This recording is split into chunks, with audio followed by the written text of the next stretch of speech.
Entonces, empezamos las clases.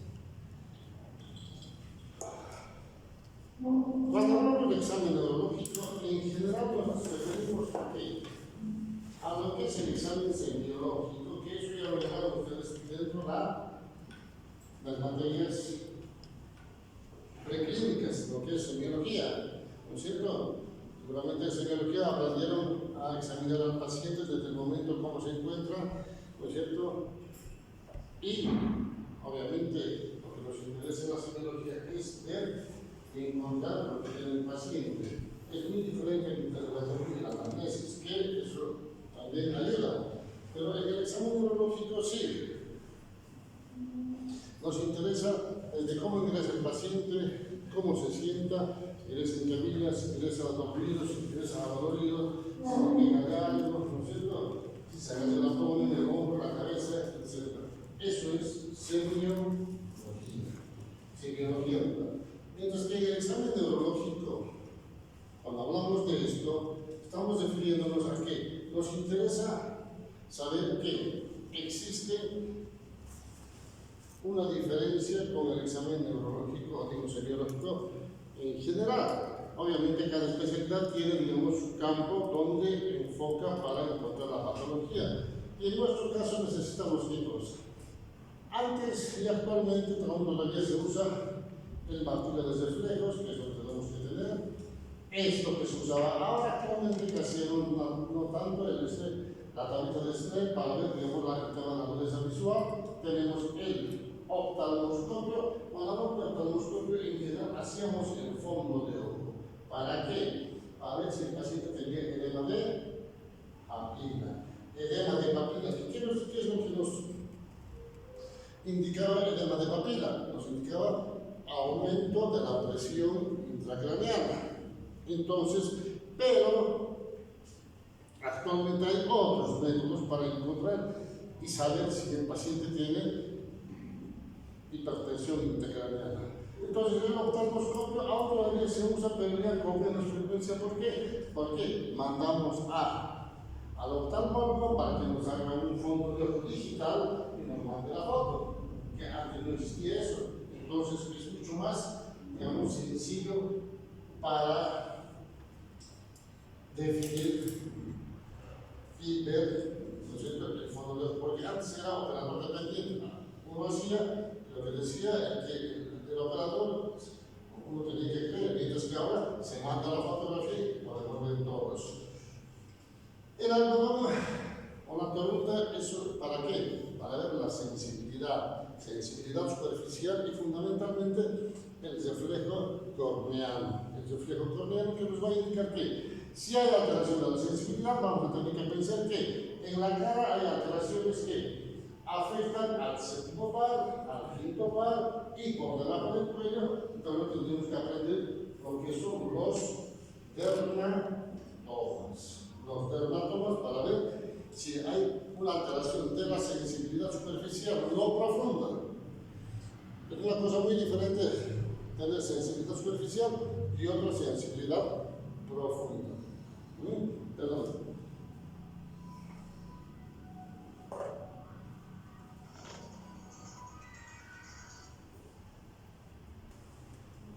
Bien, entonces tenemos el diapasón ¿para qué? ¿Para qué nos sirve el diapasón? En general, el diapasón nos sirve para ver lo que es la transmisión de la audición. ¿No es cierto? Eso seguramente te llevan ustedes a los hijos. Entonces ya saben ustedes que el diapasón sirve para qué?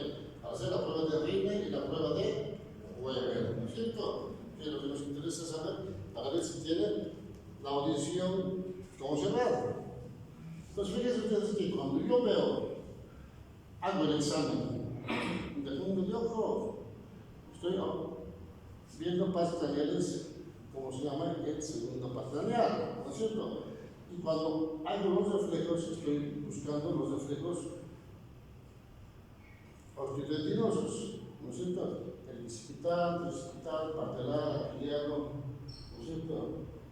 El tiro masculino, radial, etc., que nos van a indicar diferentes raíces superficiales y, ¿no es cierto?, y cuando yo veo el tema de la audición, ¿qué estoy viendo? ¿Qué va a tener?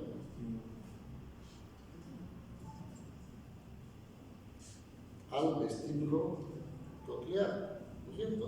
Al vestíbulo coclear. Entonces, fíjense ustedes que ya con esto estoy viendo que tengo que, ¿no es cierto?, pensar que estoy buscando muchas cosas de las que me interesa saber de lo que tiene el paciente. Entonces, cuando hablamos de examen neurológico, entonces, ¿qué es lo que nos interesa saber? Fundamentalmente, ¿dónde está ubicada la lesión? Y eso se llama el diagnóstico sindrómico. ¿Por qué? Porque nos va a dar algo en general, mucha sintomatología, muchos signos para englobar una determinada enfermedad, pero también nos indica el diagnóstico topográfico, nos indica dónde está la lesión, dónde está la lesión. Entonces, para esto, ¿qué es lo que nos interesa? Ver que el paciente, ¿no es cierto?,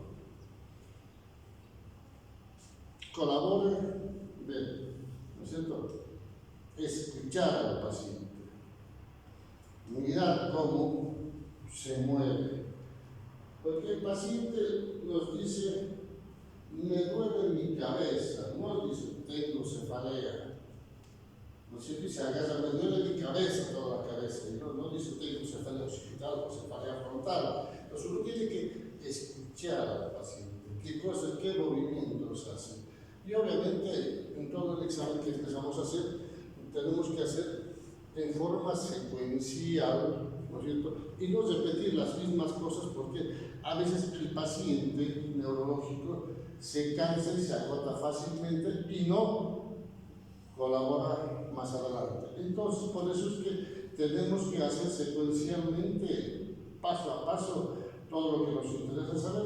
¿Y para qué esto? Para ver si todas las maniobras que se hacen es normal, si es anormal, ¿no es cierto?, o hace algún movimiento indeterminado o indefinido, que no incluye, no se enmarca en ninguna sintomatología neurológica.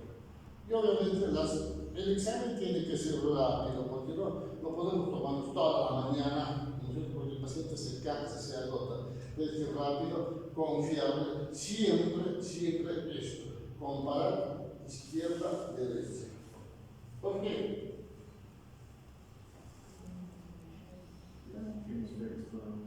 ¿Cómo?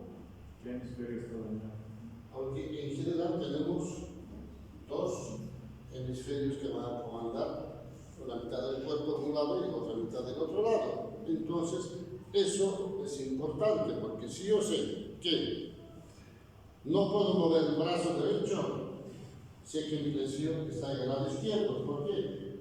La vía piramidal que baja de la corteza cerebral, ¿no es cierto?, a nivel del tronco, cruza, ¿no es cierto?, para el comando.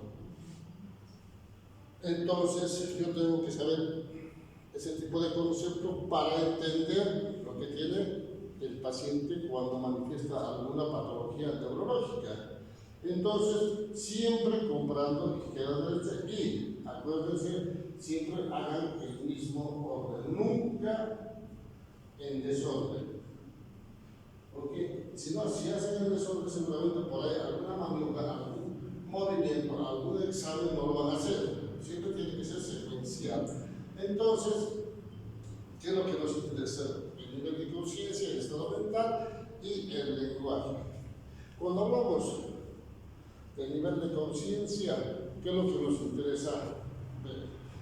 Si el paciente está despierto, o sea, ingresa a la consulta, al hospital, despierto, consciente, ¿no es cierto? Y entonces el paciente puede responder a todas nuestras preguntas y nos puede ayudar a que, ¿no es cierto?, a entender lo que le molesta.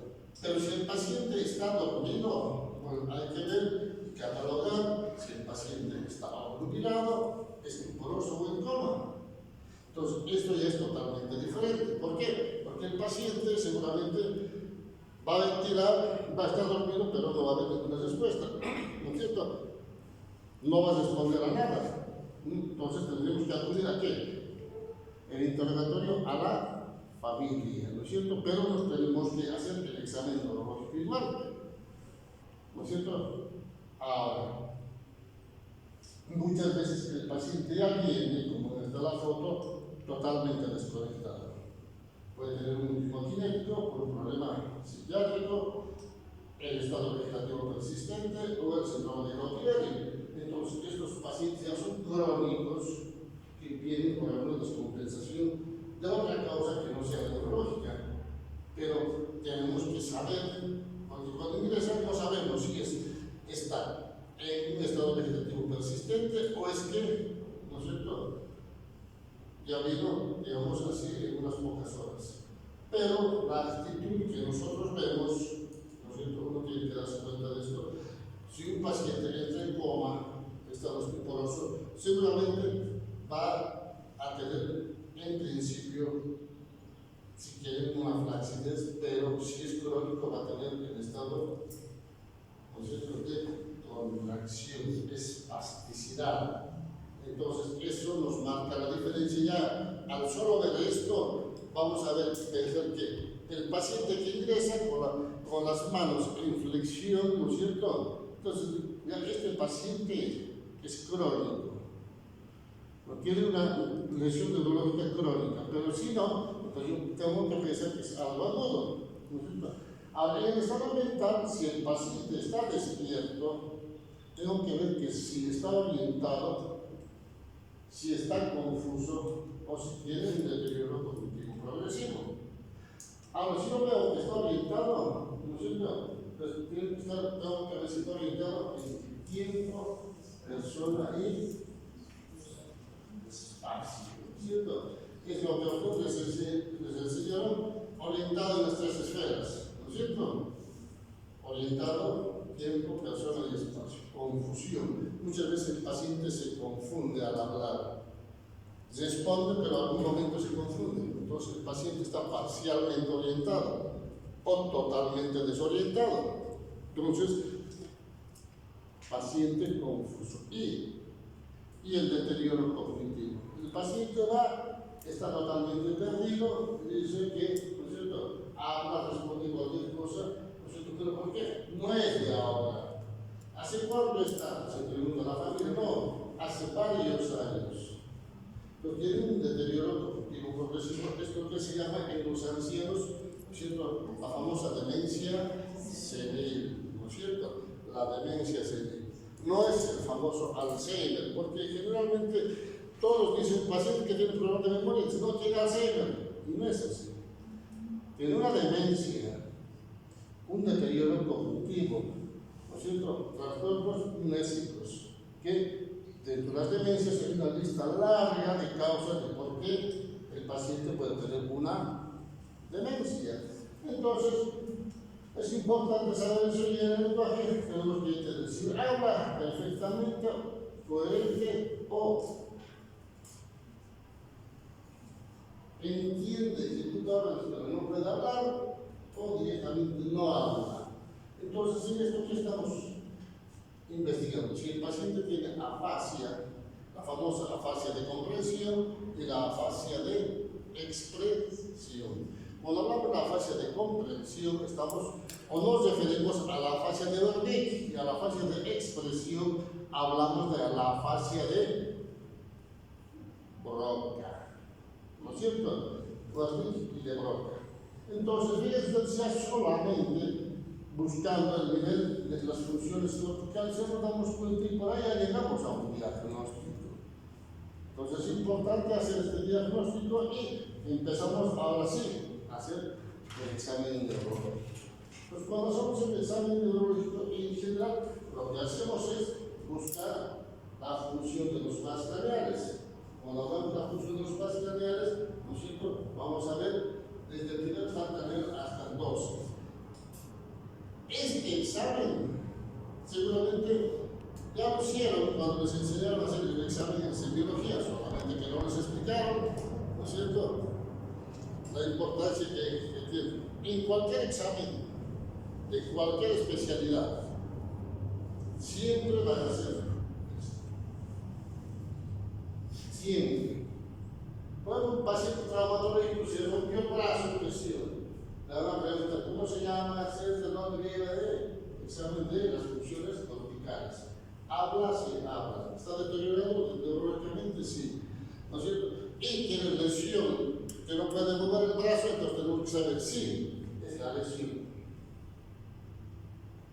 a nivel de la corteza cerebral o es lesión de las ramas del flexo braquial. Entonces, fíjense ustedes, siempre ingresa, ¿no es cierto?, el examen neurológico de los padres cardíacos. En un abdomen pasa lo mismo, en la parte ginecológica pasa lo mismo, por lo que tenemos que aprender que en los padres cardíacos el primer par es el olfatorio, el segundo el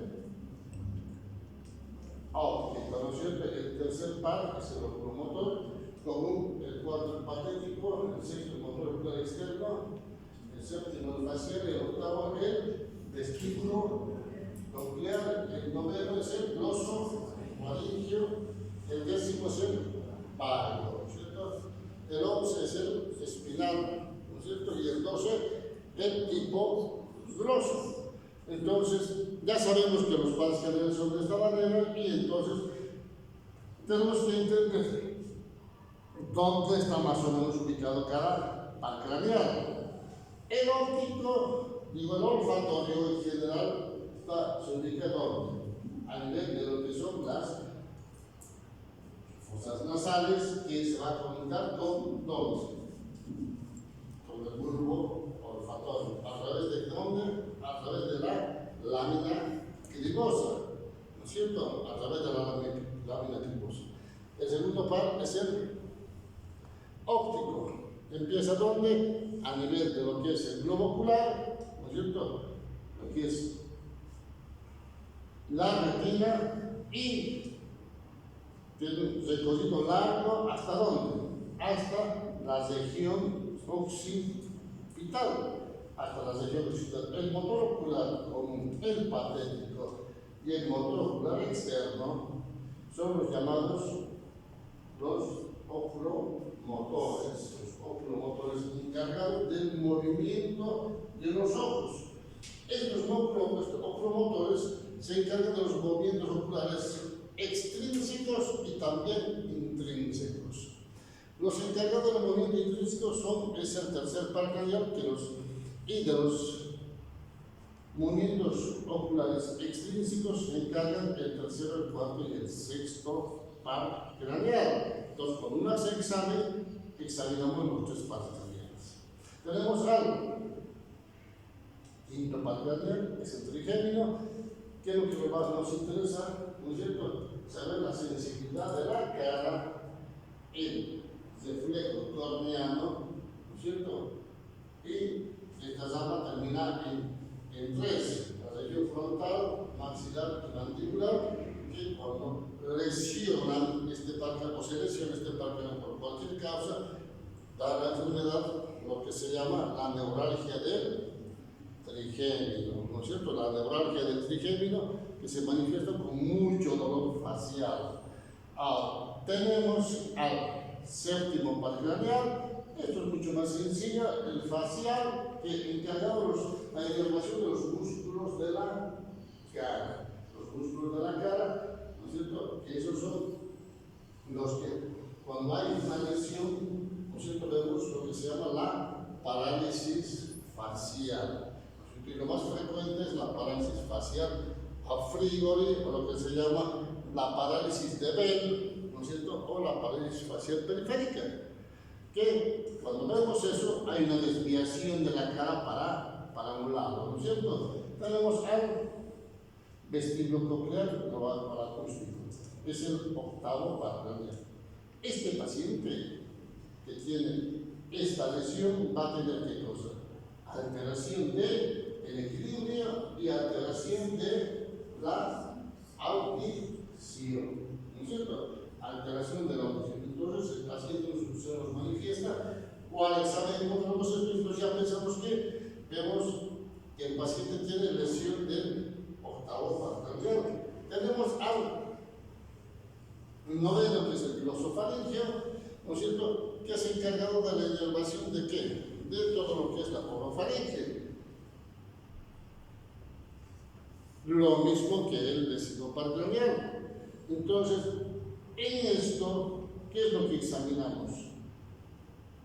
Examinamos el reflejo nauseoso.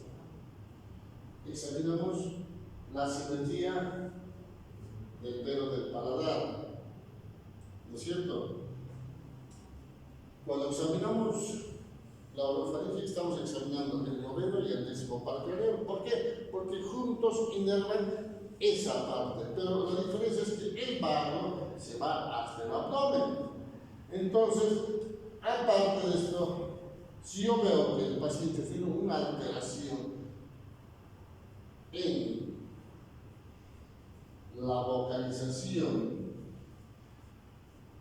y el paciente tiene una disfonía, el paciente seguramente tiene una lesión del décimo parcranial. ¿Por qué? Porque este par va a inervar a las cuerdas vocales.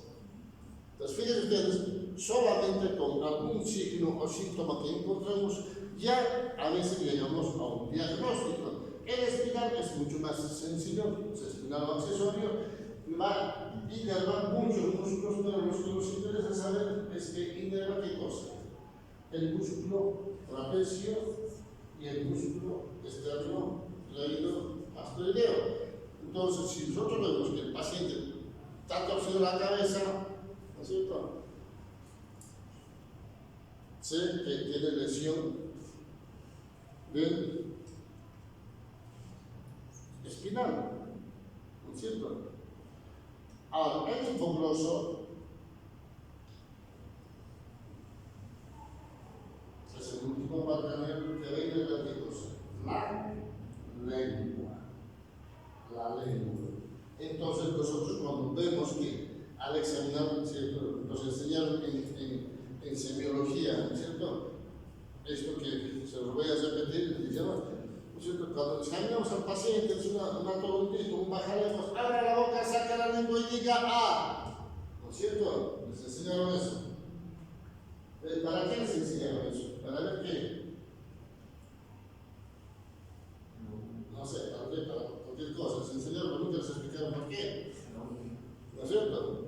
Pero, ¿no es cierto?, cuando nosotros hacemos esa maniobra, estamos viendo el dedo del paladar, la ócula,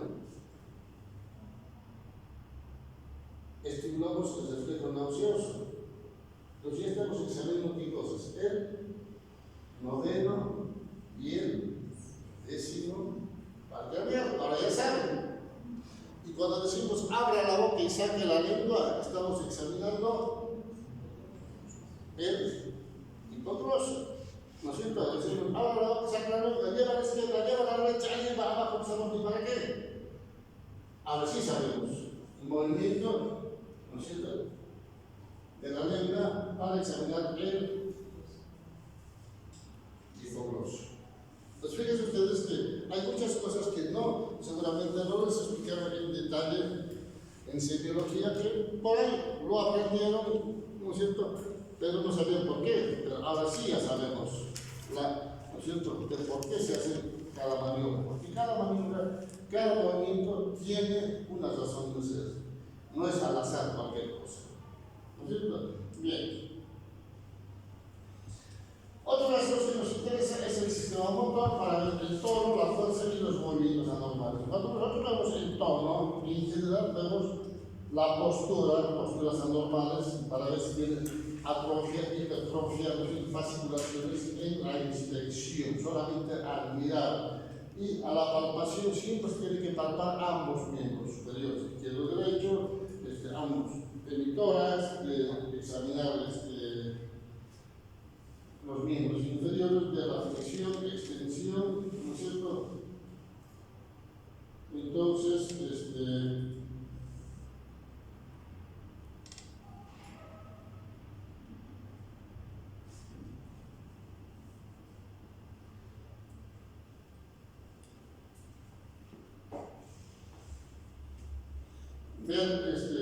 cómo los movimientos de los brazos, movimientos de los miembros inferiores, movimientos del cuello, del tórax, ¿no es cierto?, para ver si veces tiene parálisis hipertonía, hipotonía, a veces rigidez, espasticidad, ¿no es cierto? Si el paciente tiene movimientos normales, las funciones electrónicas están normal, va a poder mover normalmente, flexionar todo eso, pero si tiene alguna lesión aguda puede tener una flacidez. Entonces, cuando hay una lesión aguda, siempre en la parte motora el tono es flácido, mientras que si es crónico, a veces es hipertónico o espástico, ¿no es cierto? Entonces, en esto se usa la fuerza de la escala infinita, la de Daniels, la que más se usa es, ¿no es cierto?, la clasificación, decimos, bueno, la fuerza está 3 en 5, 3, ¿no es cierto?, ya aprendieron eso.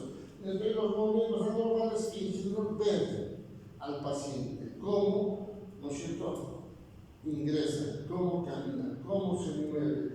Y a veces el paciente ingresa a la consulta con las manitos temblando y apenas caminando. Pues ya sabemos que es un movimiento anormal, que rápidamente se olvida la cabeza, este paciente tiene Parkinson, ¿no es cierto? Tiene Parkinson.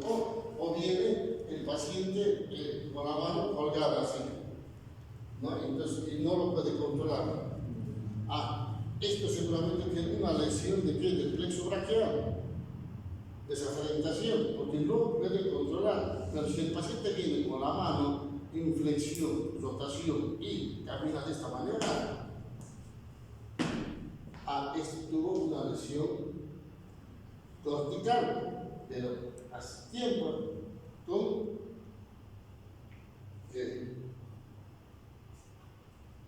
tener espasticidad. Ya eso ya es crónico. Entonces, fíjense ustedes, solamente al ver eso, ¿no es cierto? Y obviamente tenemos las distonias, el balismo a la correa, todo eso, seguramente si ustedes se pueden revisar, ¿no es cierto? Son movimientos anormales y generalmente vienen los pacientes y caminan así, ¿no es cierto? Caminan, no pueden controlar, ¿no es cierto? Movimientos de balismo, correa. Y las mioclonías son movimientos finos de grupos musculares. De todo eso nosotros tenemos que observar en un paciente. Entonces, todas estas cosas nos indican algo de alguna enfermedad. Entonces, fíjense ustedes, solamente con la inspección de la parte de los movimientos en el sistema motor, ya nos indica un montón de sintomatología que nos va a orientar. La sensibilidad. Cuando hablamos de sensibilidad, estamos hablando de la sensibilidad superficial y la profunda. Y si nosotros hablamos de la sensibilidad superficial, siempre tenemos que hacer comparativo izquierda-derecha. La hiperestesia, dolor, hiperestesia, ¿no es cierto? Distribución metamédica, ¿no es cierto? Comparado derecha-izquierda. Distal proximal. Entonces nos interesa saber. Pero siempre superficial, metafóricamente ver a qué metámera corresponde, el nivel sensitivo, si es una mitad del cuerpo, si es el brazo, la pierna, o si es la mitad del cuerpo para abajo. Todo eso revisando al examen superficial. Cuando hablamos de sensibilidad profunda, generalmente es el vibratorio o el pinchazo, ¿no es cierto? Pinchamos y a veces el paciente no siente. Entonces hay una lesión de la sensibilidad profunda o el vibratorio cuando usamos el diapasón para ver si, ¿no es cierto?, el paciente siente, ¿no es cierto?, esto de la sensibilidad profunda. Tenemos los reflejos osteoarteriosos y en esto necesitamos hacer los exámenes con el material de reflejos y tenemos el precipital, el espiroradial, el patelar, el aquiliado, los cutáneos, tenemos los cutáneos abdominales, el cutáneo plantar, que es el Babinski, el famoso Babinski, y en cuanto a la parte de lesión frontal, tenemos los reflejos de liberación, el hociquero, el palmo mentoniano y el chubetero. Ahora acá en el osteopendiloso y precipital, ¿a qué metámeras o a qué raíces corresponde? En general al 3, al 4 y al 5, el precipital en general hace 7. El estilo radial hace 5 C6, el patelar a L4 y el aquiliano S1. Estos son, digamos, las raíces que van a dar inervación a este tipo de reflejos, que cuando vemos que está disminuido hay una lesión en esa raíz, ¿no es cierto? Y cuando hablamos de los cardiopulmonares, en general vamos a revisar tres cosas, ¿no es cierto? Los reflejos del abdomen superior, medio inferior, bilateral, vamos a ver que si hay lesión en ese nivel, entonces pensaremos que hay lesión a nivel de las raíces dorsales, antes de las raíces dorsales, y el cutaneo plantar abajo, ¿no es cierto? Y estimulamos la planta del pie, el borde externo del pie. Si vemos que el dedo gordo hace una extensión, ¿no es cierto? Vemos que tiene lesión de la vía piramidal, lesión de la vía piramidal. Entonces, fíjense ustedes que el Babinski normalmente no tiene por qué haber, pero por ejemplo en los pacientes pediátricos, comemos, es normal. ¿Pero por qué es normal? Porque no es el sistema nervioso. ¿No es cierto? Lo mismo que, ¿no es cierto?, el hociqueo, el palmo-mentoniano, el chupeteo en los pacientes pediátricos es normal por la inmadurez cerebral. Porque seguramente alguna vez, seguramente algunos de ustedes tienen sobrinos, nietos, mejor dicho, hijos, y se le acerca algo al abajo del dedo, ¿no? Y inmediatamente quiere agarrar para chupar. Si le metemos el dedo, lo que hace es el reflejo de chupar, ¿no es cierto? O le agarramos la manito, pasamos el dedo, y lo primero que hacen es sellar, ¿no es cierto?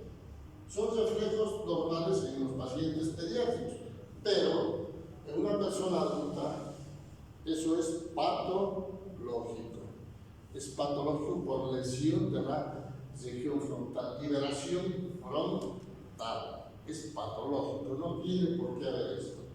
Entonces, fíjense ustedes que todo esto ya nos indica dónde está la lesión.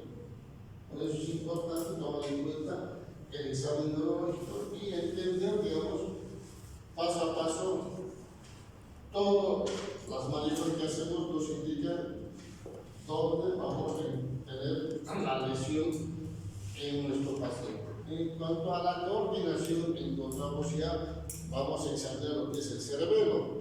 Entonces, en este paciente del cerebelo, ¿no es cierto?, tenemos la exploración, el lenguaje, la prueba inicial, alteración vestibular, prueba dedo a dedo, talón, rodilla. Entonces, cuando vemos esto, estamos examinando lo que es la parte de coordinación del cerebelo, ¿no es cierto? Para ver que el paciente muchas veces ingresa como mareo, que dice, no puedo controlar, cuando miro a un lado se mueve el ojo, ¿no es cierto? Y al examen vemos la maniobra de lo que se llama la dismetría.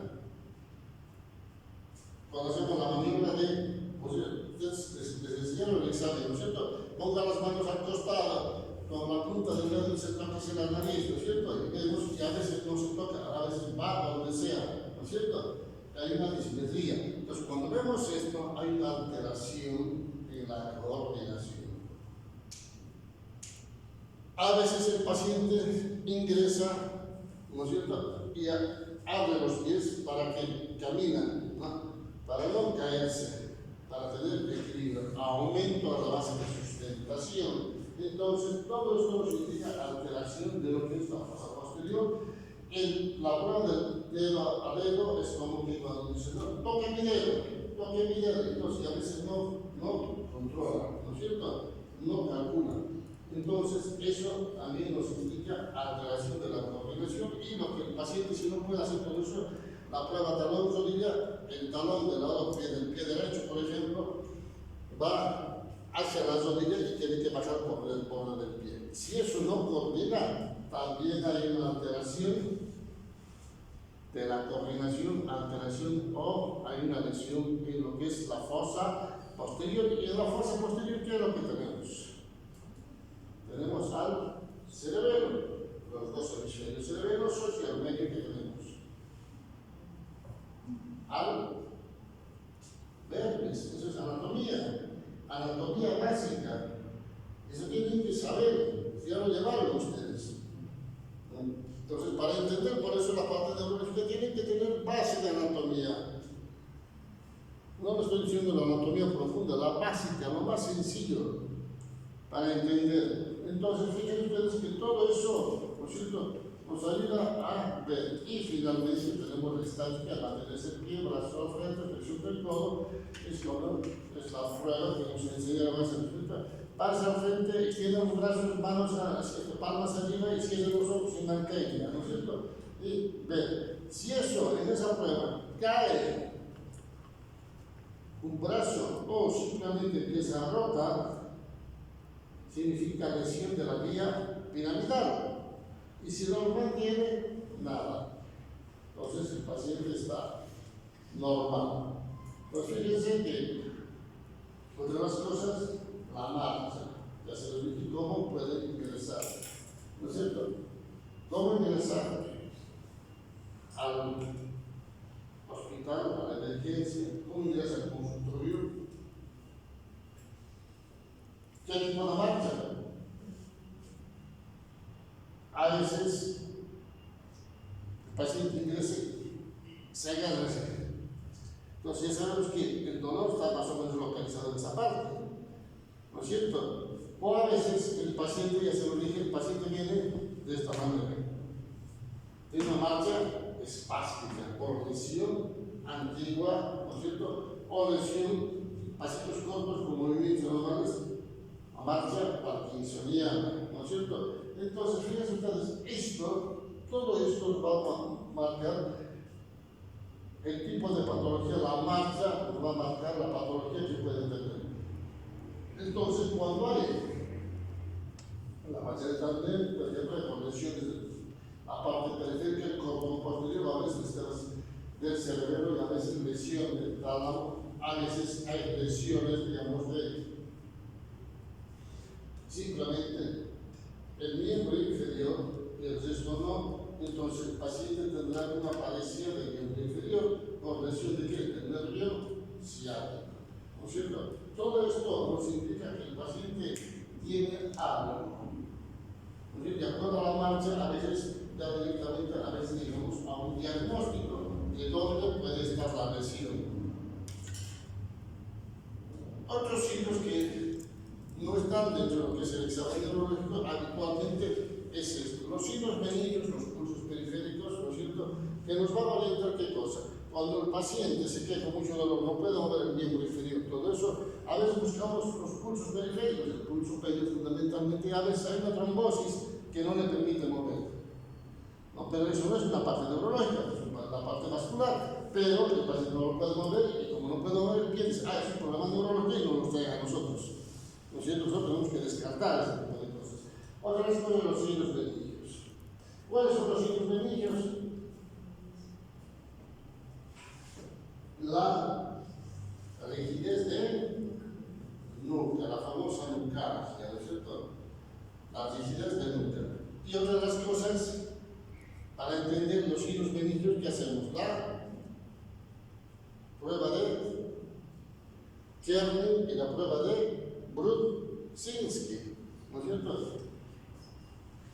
Signo de Brudzinski, levantamos el cuello y hay flexión de los miembros inferiores, ¿no es cierto? Entonces, esto nos marca que el paciente tiene un problema de signos benignos. ¿En qué patología encontramos signos benignos? Fundamentalmente, una meningitis. Pero para que sea una meningitis, ¿qué es lo que tiene que tener además de esto?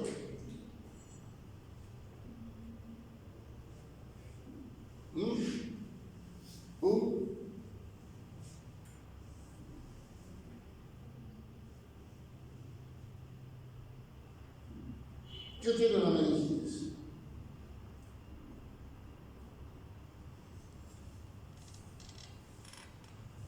Alza térmica, fiebre. Si el paciente tiene rigidez de nuca más fiebre mayor a 39 grados, con seguridad es una meningitis. Una meningitis puede ser bacteriano o viral, ¿no es cierto? la mayor frecuencia de las meningitis son virales, no bacterianas. Entonces, fíjense ustedes ya con el solo hecho de hacer esta maniobra de la rigidez del nuclear o los hilos meningios más la fiebre, llegué al diagnóstico. Es una meningitis.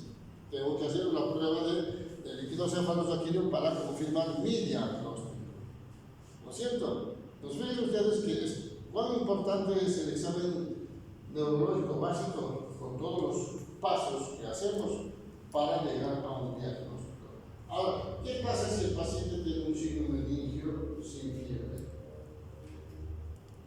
Paciente tiene rigidez sin fiebre. Este paciente probablemente tenga otra cosa más, cefalea.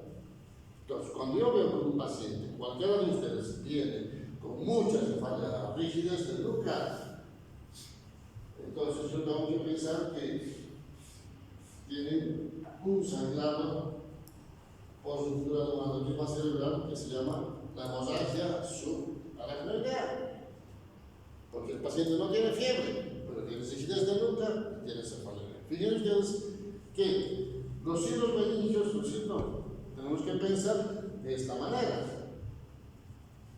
Cuando tiene fiebre, el paciente tiene meningitis. Si tiene mucha cefalea, sin fiebre, hemorragia subaracnoidea. Bien, seguimos. Entonces es importante hacer todo esto, paso a paso, el examen progresivo. Siempre secuencial, no repetir las maniobras, siempre el estado de conciencia, la parte motora, los pares craneales, la sensibilidad, los reflejos suspendidos, siempre en el mismo orden. Si ustedes hacen esto secuencialmente, nunca se van a equivocar y siempre podrán llegar al diagnóstico presuntivo, que en general, cuando se hace un buen examen, el diagnóstico presuntivo casi siempre es el definitivo. Entonces es importante que ustedes tomen en cuenta este tipo de cosas para entender que cuando estemos frente a un paciente y empecemos a hacer los exámenes, el examen neurológico, tomar en cuenta todo esto que estamos hablando. Porque si no hacemos esto, prácticamente nos equivocamos de extremo a extremo y hacemos cualquier cosa y nos equivocamos en el diagnóstico. ¿Alguna pregunta, jóvenes? ¿Está todo claro? ¿Sí? Muy bien. Si no hay más preguntas, terminamos la clase por hoy.